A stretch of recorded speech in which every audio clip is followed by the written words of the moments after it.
கிறிஸ்துவுக்குள் பிரியமான என் அன்பு சகோதரர்களே, சகோதரிகளே, தெய்வ ஜனமே, தெய்வ பிள்ளைகளே, உங்கள் அனைவருக்கும் இயேசு கிறிஸ்துவின் ஈடிணையற்ற நாமத்தினாலே வாழ்த்துதலையும் நன்றியும் தெரிவித்துக் கொண்டு, இந்த நாளிலும் கூட ஆண்டவராகிய இயேசு கிறிஸ்து கொடுக்கப்பட்ட ஒரு வார்த்தை, ஒரு தலைப்பு, என்னை நோக்கி கூப்பிடு, அப்பொழுது நான் உனக்கு உத்தரவு கொடுத்து நீ அறியாததும் உனக்கு எட்டாததுமான பெரிய காரியங்களை உனக்கு அறிவிப்பேன் என்று சொன்ன வார்த்தையின்படி இந்த நாளில் நாம் வேதத்தை பார்ப்போம். இந்த வார்த்தையை ஆண்டவர் கொடுக்கும் பொழுது சொன்னாரு, என் அன்பு மகனே, அநேக ஆபத்து நேரத்துல, போராட்டத்தின் மத்தியில, இக்கட்டான சூழ்நிலைகளில, இழந்து போன சூழ்நிலைகளை நான் என்ன பண்ண போறேன்னு சொல்லி கதறின பொழுது ஆண்டவராகிய இயேசு கிறிஸ்து நமக்காக அற்புதத்தை செய்யும்படி நான் அநேக காரியத்தை, உனக்கு அதிசயமான காரியத்தை செய்திருக்கிறேனே, ஆகையினால எல்லா ஜனங்களுக்கும் என்னை நோக்கி கூப்பிட சொல்லு, என் நாமத்தை நோக்கி கூப்பிட சொல்லு, இயேசுங்கிற நாமத்தை நோக்கி கூப்பிடுகிற யாவருக்கும் நான் பதில் கொடுப்பேன் அப்படின்னு சொல்லி ஆண்டவர் இந்த வசனத்தை கொடுத்தார். பிரியமானவர்களே, வேதத்தில் அநேகர் ஆண்டவராகிய இயேசுவை நோக்கி கூப்பிட்டு இருக்கிறார்கள். அதுல ஒரு குறிப்பிட்ட ஒரே ஒரு மனிதனை குறித்தும் நான் உங்களுக்கு சுருக்கமாய் சொல்லி முடிக்கிறேன். மார்க் 10வது அதிகாரம் 46வது வசனம் இவனமாய் சொல்லப்படுகிறது. திமேயுவின் மகனாகிய பர்திமேயு என்கிற ஒரு குருடன் வழியருகே உட்கார்ந்து பிச்சை கேட்டுக் கொண்டிருந்தான். ஒரு குருடன், அவன் என்ன பண்றான், வழியருகே உட்கார்ந்து பிச்சை கேட்டுக் கொண்டிருக்கிறான். 47வது வசனம் சொல்லுது, அவன் நசரேயனாகிய இயேசு வருகிறார் என்று கேள்விப்பட்டு, இயேசுவே, தாவீதின் குமாரனே, எனக்கு இரங்கும் என்று கூப்பிட தொடங்கினான். இந்த ஒரு மனிதன் இவனுக்குள்ள என்னன்னா, பார்வையற்றவனாய் இருக்கிறான், குருடனாய் இருக்கிறான், தன் வழிகளில் எதுவும் தெரியாம வாழ்க்கை முழுவதும் குருடனா பிறக்கப்பட்ட ஒரு மனுஷன். அதனால நான் என்ன செய்ய போறேன்னு சொல்லி இருளின் வாழ்க்கையில இருக்கிறதுனால ஆண்டவராகிய இயேசு கிறிஸ்துவை குறித்து கேள்விப்படுகிறான். எப்படி கேள்விப்படுகிறான்? நசரேயனாகிய இயேசு வருகிறார் என்று கேள்விப்பட்டு, இயேசுவே, தாவீதின் குமாரனே, எனக்கு இரங்கும் என்று கூப்பிட தொடங்கினான். அவனுடைய வாழ்க்கையில பார்க்கிறான், எல்லாத்தையும் கேட்கிறான். எல்லாரும் சொல்றாங்க, டே, இயேசு கிறிஸ்து வர்றாருப்பா அந்த வழியா, அவர் வரும் பொழுது அவரை நோக்கி கூப்பிட்டாயானால் அவர் உனக்கு மறுவுத்தருவார்ல செய்வாரு, நீ அறியாத உனக்கு கட்டா பெரிய காரியத்தை உனக்கு செய்வாரு. அது மாத்திரமல்ல, உன் கண்கள் பார்வையடையும்படி அவர் அற்புத தேவன், இயேசுகிட்ட கேட்டா அற்புதத்தை செய்ய வல்லவராய் இருக்கிறார் சொல்லி அந்த மகன்கிட்ட அநேகர் சொல்றாங்க. அப்ப இவன் என்ன பண்றான், அந்த குருடன் பர்திமேயுங்கிற ஒரு மனிதன், இயேசுவே, தாவீதின் குமாரனை, எனக்கு இரங்கும் என்று கூப்பிட தொடங்கினான். ஆண்டவராகிய இயேசு ஒரு திரள் கூட்டத்தோடு அந்த வெளியிலே நடந்து போய் கொண்டிருக்கிறார். அப்ப இவன் என்ன பண்றான், ஆண்டவரை நோக்கி கூப்பிடுகிறான். கூப்பிடும் பொழுது அந்த இடத்துல என்ன நடக்குதுப்பாங்க, அவன் பேசாதிருக்கும்படி அநேகர் அவனை அதட்டினார்கள். இன்னைக்கு நம்மளுடைய அநேக பேர்கள் மனிதர்கள் மத்தியில போயிட்டு உதவி கேட்போம், யாரும் கொடுக்க மாட்டாங்க. எவ்வளவு உதவிகளை கேட்டாலும் யாரும் நமக்கு செய்வதற்கு நாதி இல்லை. எப்படா இவன் விழுவான், எப்படா இவன் அழிஞ்சு போவான், எப்படா இவன் நாசமா போவான், எப்படா இவனுடைய வாழ்க்கை முடிஞ்சு போகும் சொல்லி நம்ம பார்க்கிற பார்வையில அப்படியா பார்ப்பாங்க. நம்ம போய் அப்படிதான் நல்லா இருக்கலாம், சிஸ்டர் நல்லா இருக்கலாம்னு கேட்டோம்னா, இன்னமா நீ இருக்க அப்படிங்கிற மாதிரி நம்மளை பார்ப்பாங்க. அவ்வளவு ஒரு வன்கண், அவ்வளவு ஒரு பொறாமை பிடித்த மனிதர்கள், அவ்வளவு தூரம் நம்மளை அழிக்கும்படியான எண்ணங்கள் உள்ளவர்களாக இருக்கிறாங்க இன்னைக்கு அநேகர். ஆகையினால ஆண்டவராகிய இயேசு அப்படி பார்க்கிறவர் அல்ல, உங்க இருதயத்தை பார்க்கிறவர். மனிதனும் முகத்தை பார்க்கிறான், தேவனும் இருதயத்தை பார்க்கிறவர். அவர் என்ன பண்றாரு, அந்த இடத்துல அவன் கூப்பிடுறான், அந்த பழுமையை கூப்பிடுறான். ஆண்டவராகிய இயேசு அதிகமா கூப்பிடுறான். அவனை கூப்பிட விடக்கூடாது, ஏன்னா ஆண்டவர்கிட்ட அவன் ஆசீர்வாதத்தை பெற்றுக்கிடுவான், அவன் கண்ணு நல்லபடியா பார்வை அடைஞ்சிருவான் அப்படின்னு நினைச்சு எல்லாரும் அவனை அதட்டுறாங்க. ஏய், நீ பேசாமல் இரு, பேசாதேன்னு சொல்லி கூப்பிடுறாங்க. அநேகர் அவனை அதட்டினார்கள். அவனும் என்ன பண்றான், தாவீதின் குமாரனை, எனக்கு இரங்கும் என்று முன்னிலும் அதிகமாய் கூப்பிட்டான். அப்ப பாருங்க, முன்னாடி இருந்ததை விட இந்த தடவை என்ன பண்ண, அதிகமா ஆண்டவராகிய தேவனை நோக்கி கூப்பிடுறான். யார் என்ன தடை பண்ணாலும் இன்னைக்கு உங்க வாழ்க்கையில அப்படித்தான் நான் சொல்றேன். ஒருவேளை குடும்பத்துல பிரச்சனையா இருக்கலாம், ஒருவேளை இடத்து பிரச்சனையா இருக்கலாம், வீடு பிரச்சனையா இருக்கலாம், கம்பெனி பிரச்சனையா இருக்கலாம், எந்த பிரச்சனைகள், எந்த பிரச்சனை போராட்டத்தின் மத்தியில போனாலும் சரி, இல்ல யாராவது நோய்வாய்ப்பட்டு ஹாஸ்பிட்டல்ல இருக்கலாம், இன்னைக்கு பண தேவைகள் சந்திக்கப்படாம ஐயோன்னு சொல்லி கதறிக்கிட்டு இருக்கலாம்.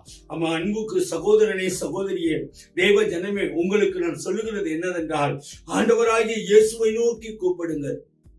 உங்க முழங்கால் படிக்கிடுங்க. யாராச்சும் நீங்க கேட்கறதுக்கு ஒரு 5 நிமிடம் முழங்கால் படிக்கிட்டு, இயேசுவே மனம் இறங்கும் அப்பா, என் பிள்ளையை காப்பாற்றி கொடுமப்பா, என் சகோதரியை காப்பாற்றி கொடுமப்பா, என் தகப்பன் நோய்வாய்ப்பட்டு கிடக்கிறாரு, பண தேவைகள் சந்திக்கப்படணும், என்னால முடியலப்பா, எனக்கு காப்பாற்றி கொடுங்கப்பா. ஒருவேளை பலவிதமான ஆபத்து மத்தியில போகலாம், இல்ல ஒரு ஆக்சிடென்ட்ல ஆகி ஏதாவது பிரச்சனை மத்தியில நீங்க போகலாம். அப்படிப்பட்ட சூழ்நிலையிலும் கூட ஆண்டவராகிய இயேசுவை நோக்கி கூப்பிடுங்க. அந்த இடத்துல உங்களுக்கு அற்புதத்தை செய்வார். ஏனென்றால் நானும் கூட என் வாழ்க்கையிலும் கூட ஆண்டவராகிய இயேசுவை நோக்கி கூப்பிட்ட நாட்கள் உண்டு. கொரோனா நேரத்துல 2020 கொரோனா, பயங்கரமான கொரோனா. அந்த நாட்கள்ல பக்கத்து பெட்ல இருக்கவனோட நான் பேச முடியாது. நான் சொல்றது சிங்கப்பூர் சூழ்நிலையை சொல்றேன். பக்கத்துல இருக்கவரோட பேச முடியாது, பக்கத்துல இருக்க ஆட்களோட ஒரு வெள்ளி காசு வாங்க முடியாது. பல போராட்டம், பல பிரச்சனைகள், பல பாடுகள். ஆனாலும் கூட பாருங்கள், அந்த நேரத்துல என் அன்பு மகள் பிறந்தாள். கெச்சியால் என்ற 2வது மகள் பிறந்த பொழுது அவளுக்கு உடல்நிலை சரியில்லாம பல ஹாஸ்பிட்டலுக்கு கொண்டு போய் பார்த்து, நாங்களும் பார்த்து 3 ஹாஸ்பிட்டலுக்கு போயிட்டு 4வது ஹாஸ்பிட்டல் ரியோ இந்த மதுரையில கொண்டு போய் சேர்த்தோம். அவன் ஒரு நாளைக்கு 1 லட்சம் ரூபாய் பணம் கேட்டாங்க. நாங்க என்ன பண்றது? கொரோனா, யாரும் வெளியில போக முடியாது, எந்த ஒரு காரியமும் இல்ல, யாருக்கிட்ட கைமாத்து வாங்க முடியாது, இல்ல சொத்து சுகத்தை விற்க முடியாது, எதுக்குமே செய்ய முடியாத ஒரு சூழ்நிலை. அப்பதான் ஆண்டவர் சொன்னாரு, மகனே, உன்னால இந்த சூழ்நிலையில ஒன்னும் பண்ண முடியாது, நீ என்னை நோக்கி கூப்பிடு அப்படின்னு சொன்னாரு. அதன் பின்பு நான் அவர் ஆண்டவராகிய இயேசு கிறிஸ்துவின் பாதத்துல முழங்கால் படியிட்டு, இயேசுவே எனக்கு மனமிறங்கும் அப்பா, எனக்கு அற்புதம் செய்யும் அப்பா, மரண பள்ளத்தாக்கிலே நடந்தாலும் பொல்லாப்புக்கு பயப்படேன், தேவரீர் என்னை முழங்கால் படியிட்டு, இயேசுவே எனக்கு மனமிறங்கும் அப்பா, எனக்கு அற்புதம் செய்யும் அப்பா, மரண பள்ளத்தாக்கிலே நடந்தாலும் பொல்லாப்புக்கு பயப்படேன், தேவரீர் என்னோடு கூட இருக்கிற உமது கோலும் தடியும் என்னை தெற்றும் சொன்னீங்களே, மரண பாதாளத்தின் வழியில போறேன், மகாபரிய இக்கட்டான சூழ்நிலையில நான் போய்கிட்டு இருக்கேன், என் வாழ்க்கையில ஒரு அற்புதத்தை செய்யுங்கப்பா, என் பிள்ளையை காப்பாத்துங்க ஆண்டவரேன்னு சொல்லி ஆண்டவராகிய இயேசுவின் பாதத்தில் என்னை ஒப்பு கொடுத்து கதறினேன். என்ன அடைஞ்சு தெரியுமா? ஆண்டவராகிய தேவன் எனக்கு பண தேவைகளை சந்தித்தார், காரியங்களை வாய்க்க பண்ணினார், பிள்ளைக்கு சுகமாக்கினார், அந்த நோய் இல்லாத ஒரு பிள்ளையை சுகமாக்கினார், ஆசீர்வதித்து வீட்டுக்கு கூட்டிட்டு போக கிருபை செய்தார். இன்னைக்கு 3 வயசு பிள்ளை ஆசீர்வதிக்கப்பட்டவளாய் தேவனுடைய கரம் அவளோடு கூட இருந்து அவளை நடத்தி கொண்டிருக்கிறது. எனக்கு அன்பான தேவனுடைய ஜனமே, ஒரு இக்கட்டா, ஆபத்தா, எல்லா சூழ்நிலையும் நமக்கு உதவி வராத ஒரு சூழ்நிலையில நீக்கி இருக்கீங்களா? பயப்படாதீங்க, ஆண்டவராகிய இயேசுவை நோக்கி கூப்பிடுங்க. ஒருவேளை நீங்க இக்கடி சூழ்நிலையில மற்ற ஐஸ்வர்யவான்கள்ட்ட போய் கேட்கும் பொழுது அவங்க கிண்டல் பண்ணலாம், நக்கல் பண்ணலாம், அட போப்பா உனக்கு இதான் வேலைன்னு சொல்லலாம். ஆனா ஆண்டவராகிய இயேசு அப்படி சொல்ல மாட்டார். உன் பாடுகளை அறிந்தவர், உன் துக்கங்களை அறிந்தவர், நீ போற பாதையை அறிந்தவர், உனக்கென்று அற்புதம் செய்யும்படி கர்த்தராகிய இயேசு இறங்குவார். அவர் சொல்றாரு, என் ஜீவனைக்கே நான் உனக்காக கொடுத்தேன், மற்ற எல்லாவற்றையும் அருளாதிருப்பது எப்படி அப்படின்னு சொன்னாரு. அப்ப என்ன காரணம்? உனக்காக என் ஜீவனையே ரத்தம் சிந்தி பாடுபட்டு அடிக்கப்பட்டு நொறுக்கப்பட்டு எல்லாவற்றையும் நான் அர்ப்பணிச்ச மகனே, உன் வாழ்க்கையில ஒரு குறையா, அந்த குறைவை நிறைவாக்க என்னால முடியாது நீ நினைக்கிறியா? என்னால முடியும். நான் ஆசீர்வதிப்பேன், உன்னை பெருக பண்ணுவேன், உனக்கு நன்மையும் கிருபையும் வரும்படி நான் செய்வேன் மகனேன்னு சொல்லி ஆண்டவராகிய இயேசு அற்புதங்களை செய்வார். அன்பானவர்களே, இவன் பாருங்க, பரிமைங்கிற அந்த பரிமையினோட மகனை பாருங்க, இவன் என்ன பண்ணிக்கிட்டு இருக்கான்? அந்த இடத்துல ஆண்டவராகிய இயேசு கிறிஸ்துவை நோக்கி கூப்பிடுகிறான். தாவீதின் குமாரனே எனக்கு இறங்கும் என்று கூப்பிட தொடங்கினான். அந்த வார்த்தை அநேக ஜனங்கள் உண்டு, அநேகர் போனாங்க இயேசுவோடு கூட. ஆனா இயேசுக்கு மட்டும் தன்னை நோக்கி கூப்பிடுகிற யாவருக்கும் அவர் சமீபமாய் இருக்கிறார். கூப்பிட்ட குரல் அவனுக்கு கேட்கப்பட்டது. யாருக்கு? ஏசப்பாவுக்கு கேட்டுச்சு. உடனே நின்று அவனை வர சொல்றார். பாருங்க, வசனம் சொல்றது 48. அவன் பேசாது இருக்கும்படி அவன் அநேகர் அவனை அதட்டினார்கள்.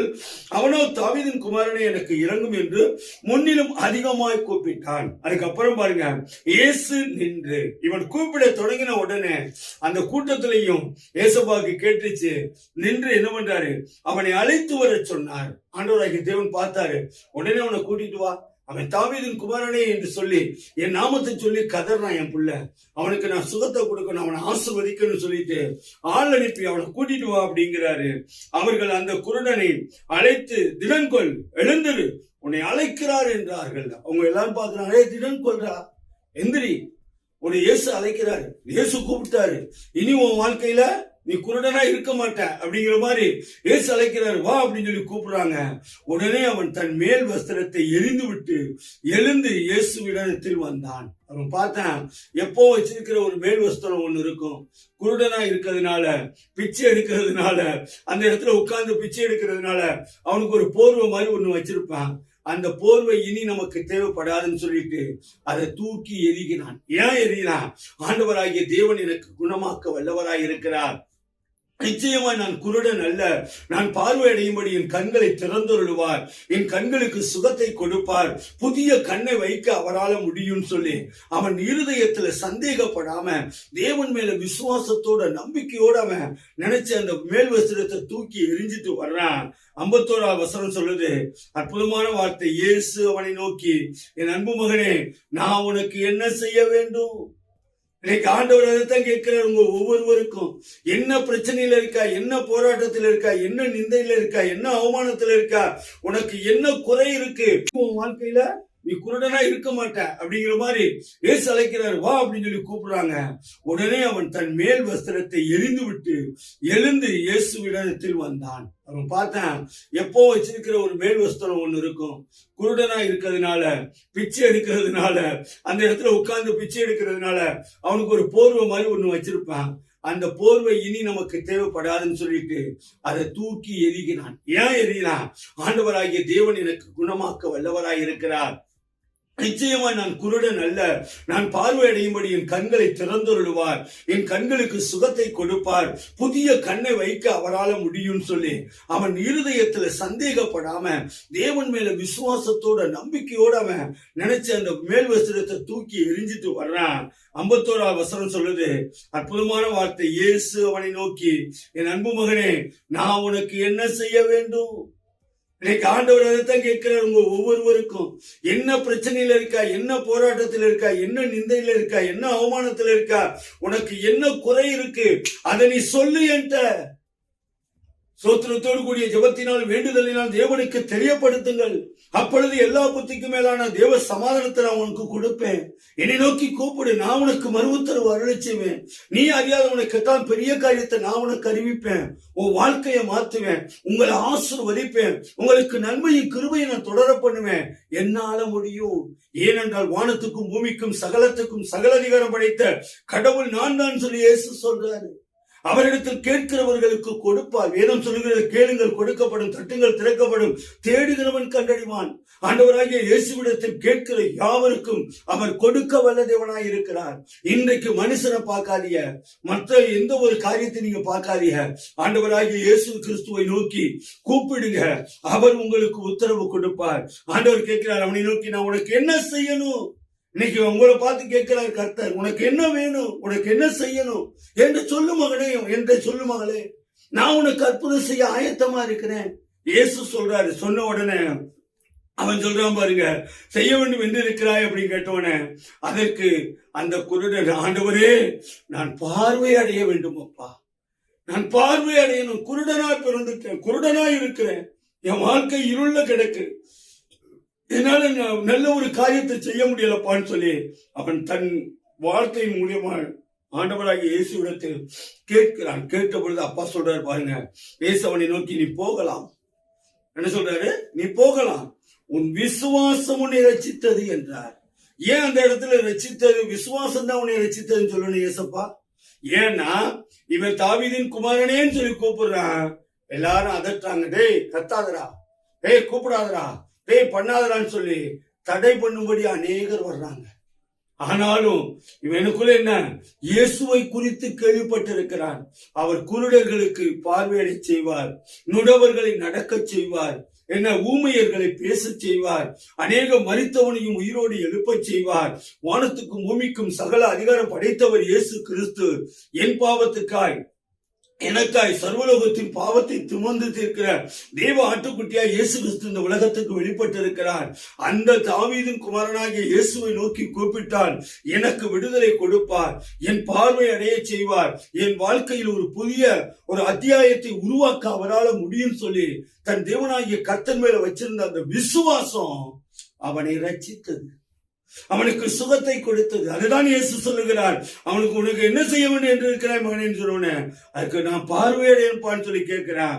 52ஆம் வசனம் சொல்லுது, இயேசு அவனை நோக்கி நீ போகலாம், உன் விசுவாசம் உன்னை ரட்சித்தது என்றார். உடனே அவன் பார்வை அடைந்து வழியிலே இயேசுவுக்கு பின்னாக சென்றான். அந்த அற்புதத்தை பெற்றுட்டான். ஆண்டவர் சொல்றாரு, நீ விசுவாசிச்ச மகனே, எவ்வளவோ தடைகள் இருந்துச்சு, போராட்டங்கள் இருந்துச்சு, நான் எப்படியாவது இயேசுவை பார்ப்பேன், இயேசுவிடத்துல கேட்பேன், இயேசு எனக்கு சுகம் கொடுப்பார், இயேசுவின் பார்வையடை செய்வார், என் வாழ்க்கையை மாத்த அவரால முடியும், இருண்டு போய் கிடக்கிற என் வாழ்க்கைய வெளிச்சமா மாத்த இயேசுவால முடியும் சொல்லி உன்னை அர்ப்பணிச்சு ஒப்பு கொடுத்து நீ ஆயத்தமாய் காத்திருந்தபடியினால் இயேசு எப்போ வருவார் என்று சொல்லி அவர் வரும்பொழுது கரெக்டான நேரத்தில் என்னை நோக்கி கூப்பிட்டபடியினால் ஆண்டவர் சொல்றாரு, நான் உனக்கு என்ன செய்ய வேண்டும் சொல்லி உன் காரியத்தை எல்லாவற்றையும் செய்து முடித்தார். எனக்கு அன்பான தேவனுடைய ஜனமே, இன்றைக்கு ஒருவேளை உங்க வாழ்க்கையில என்னெல்லாம் தேவையோ அந்த காரியங்களை லிஸ்ட் போட்டு எழுதுங்க. இயேசு பாதத்தில் ஒப்பு கொடுங்க. ஆண்டவராக இயேசுவை நோக்கி கூப்பிடுங்க. அவர் உங்களுக்கு மறுஉத்தரவு கொடுப்பார், உங்களை ஆசீர்வதிப்பார், உங்களை பெருக பண்ணுவார், உங்களை நன்மையால முடிசூட்டுவார். அப்படித்தான் அப்படிப்பட்டபடிய காரியங்களை செய்வார். ஒரு காரியம் கூட இருக்கு, பரவாயில்ல, கர்த்தர் ஸ்தோத்திரம். ஆகையினால இன்றைக்கு நீங்க என்னெல்லாம் தேவையோ, என்னெல்லாம் காரியமோ ஆண்டவர் சமூகத்தில் ஒப்பு கொடுங்க. அவர் உங்களை விடுதலையாக்க ஆசீர்வதிக்க வல்ல தேவனாய் இருக்கிறார் என்று உங்கள் பாதத்தில் ஒப்பு கொடுக்கிறேன். தகப்பனே, உமக்கு நன்றி செலுத்துகிறோம். ஏசப்பா, இந்த நாளிலும் கூட உம்மை நோக்கி கூப்பிடுகிற யாவருக்கும் நீ சமீபமாய் இருக்கிறீரப்பா. ஆண்டவரே, இயேசு நாமத்தில் எதை கேட்டாலும் அதை நான் கொடுப்பேன் என்று சொன்னவரே, அப்பா, இந்த மகனுக்கு பர்திமேயுக்கு தீமையின் மகனாகிய பர்திமேயுக்கு நீ செய்த அற்புதத்தை ஆண்டவரை எல்லாருக்கும் செய்யும்படியாய் உடைய கரத்துல ஒப்பு கொடுக்கிறோம் அப்பா. என்னை நோக்கி கூப்பிட, அப்பொழுது நான் உத்தரவு கொடுத்து நீ அறியாதவனை கெட்டாவன பெரிய காரியங்களை நான் உனக்கு அறிவிப்பேன் சொன்னீங்களப்பா. இன்றைக்கு ஆண்டவராகிய இயேசுவை நோக்கி கூப்பிடுகிற யாவருக்கும் நீ சமீபமாய் இறங்கும், ஆசீர்வதியும், பெருக பண்ணும், நன்மையால் முடிசூட்டும், எல்லா தேவைகளும் சந்திக்கப்படட்டும். நான் கதறின பொழுது என் பிள்ளையை ஆசீர்வதித்தீர், என் பிள்ளைக்கு தேவையான பணத்தை கொடுத்தீர், மகாபரிய மேன்மையை கொடுத்து என்னை ஆசீர்வதித்து உயர்த்தினீரப்பா.